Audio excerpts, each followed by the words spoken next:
This year, the market gained 17%, while my portfolio lost 4%, which means that a difference of 21%, making it the worst year ever for me. But that's not the worst thing that happened this year. Actually, there are two things that are even worse than this for me as an investor. I'm not talking about my personal life. Today we are going to discuss this. Underperforming the market for a long-term investor is not such a big deal. It is going to happen. I recently made a video telling you why I'm underperforming the market.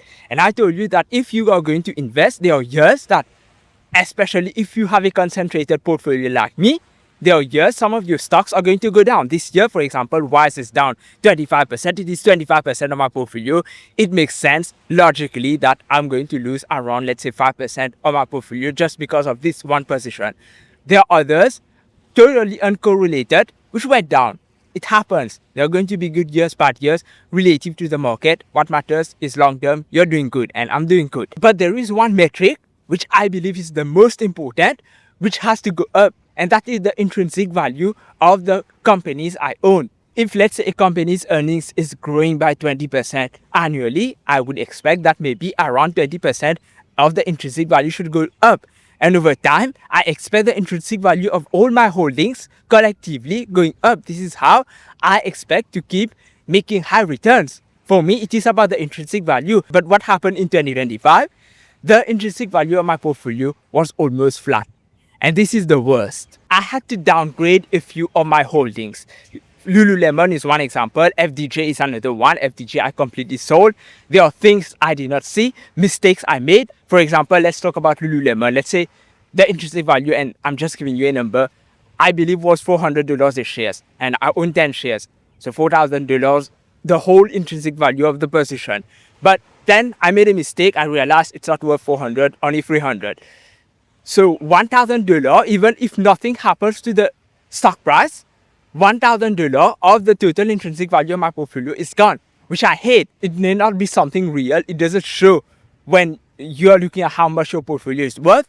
But in reality, for me, this is what I focus on. And over time, I want the intrinsic value per share, the intrinsic value of my overall portfolio to keep going up. And this year, it was almost flat. The second mistake I made as an investor this year in 2025 was not reinvesting enough.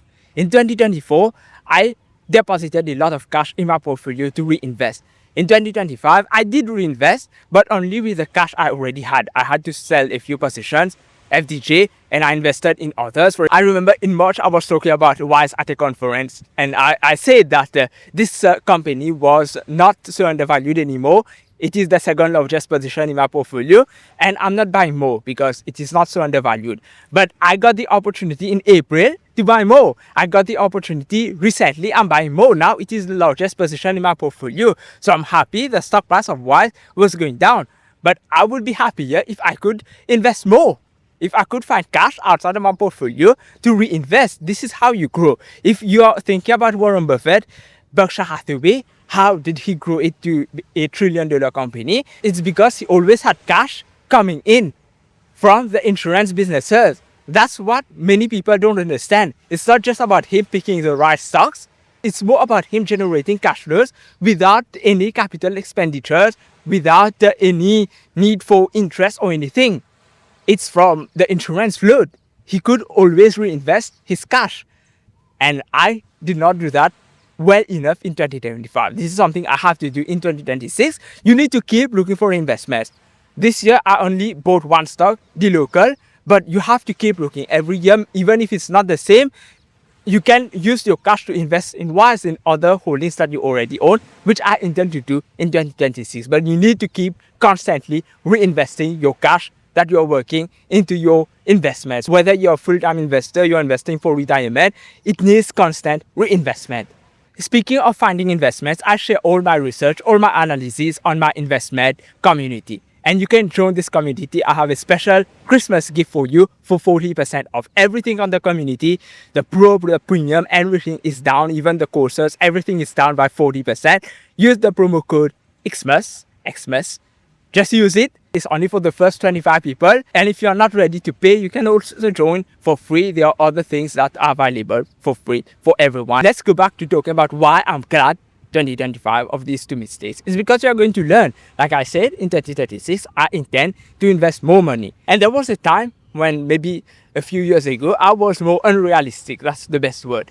So I had these dreams that how much money I would make. But at some point, I humbled myself, but a little too much. I believe you need to be that unrealistic to grow your YouTube channel, to grow your portfolio. This is what made me 150% on GameStop in 1 month in January 2021. It's being unrealistic and not in a bad way. Of course, you don't say that next year you're going to make $10 billion. It's going to happen. That's far-fetched. But you can be unrealistic and say, okay, I'm going to make 100,000. I'm going to make 200,000, which is possible. Even 1 million, it's unrealistic. The probability is very low. But why not? If you fail, you fought for it. It's not just about putting the goal. It's about also fighting for it, working hard for it, doing what you have to do. You have to work like a horse for these things. And having a bad year humbles you.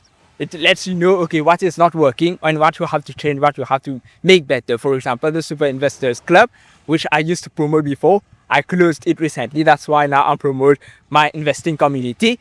I created something new because it was not working. I was spending money every month putting on that and I was barely breaking even. So I had to change everything. I had to close everything. It was not a good year for my portfolio, for my business.